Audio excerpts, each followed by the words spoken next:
சென்னை பட்டினப்பாக்கத்தில் இருக்கக்கூடிய விஜய் அவர்களின் வீட்டில் இன்றைய தினம் காங்கிரஸ் வியூக வகுப்பாளராக இருக்கும் பிரவீன் சக்கரவர்த்தி தாவேகா தலைவர் விஜயை சந்தித்து ஆலோசனையானது மேற்கொண்டு வருகிறார். இந்த சந்திப்பு பெரும் பரபரப்பை ஏற்படுத்தியிருக்கிறது. குறிப்பாக நடைபெற இருக்கக்கூடிய 2026 சட்டமன்ற தேர்தலானது நெருங்கி வரக்கூடிய நிலையில் தற்பொழுது தாவேகா காங்கிரஸ் கூட்டணி அமைக்குமா என்ற ஒரு கேள்வியானது எழுந்திருக்கிறது. குறிப்பாக ராகுல் காந்தி வியூக வகுப்பாளர்களில் ஒருவரான பிரவீன் சக்கரவர்த்தி இன்றைய தினம் தாவேகா தலைவர் விஜயை சந்தித்திருப்பதும், அது மட்டுமல்லாமல் கரூர் சம்பவத்தின் போது ராகுல் காந்தி விஜயை சந்தித்து பேசியதாக கூறப்பட்டிருந்த நிலையில் பின்னர் இன்றைய தினம் பிரவீன் சக்கரவர்த்தி விஜயை சந்தித்து இருப்பது ஒரு பெரும் பேசும் பொருளாக இருக்கிறது. ஏற்கனவே கடந்த வாரம் அதாவது காங்கிரஸ் தரப்பு சார்ந்த மாநில தலைவர் செல்வம் பெருந்தகை தலைமையில் அதாவது திமுக தலைவர் ஸ்டாலினை மறைவு நிமித்தம் சந்திப்பானது நடைபெற்றிருந்தது. இது 2026 சட்டமன்ற தேர்தலில் கூட்டணி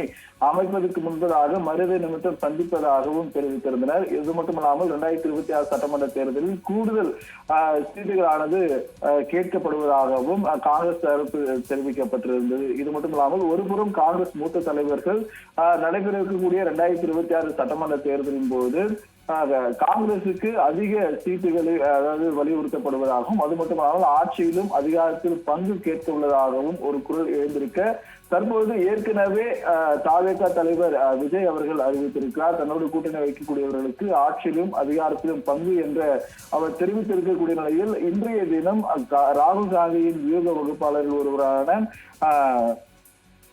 ஒருவர் இன்றைய தினம் தாவேகா தலைவர் விஜய் அவர்களை சந்தித்திருப்பது ஒரு பெரும் பேசும் பொருளாக இருக்கிறது. நடைபெற இருக்கக்கூடிய 2026 சட்டமன்ற தேர்தலில் திமுகவுடன் அதாவது காங்கிரஸ் கூட்டணி வைக்குமா அல்லது தாவேகாவுடன் கூட்டணி வைக்குமா என்ற ஒரு எதிர்பார்ப்பானது நிலவி வருகிறது என்பது குறிப்பிடத்தக்கது.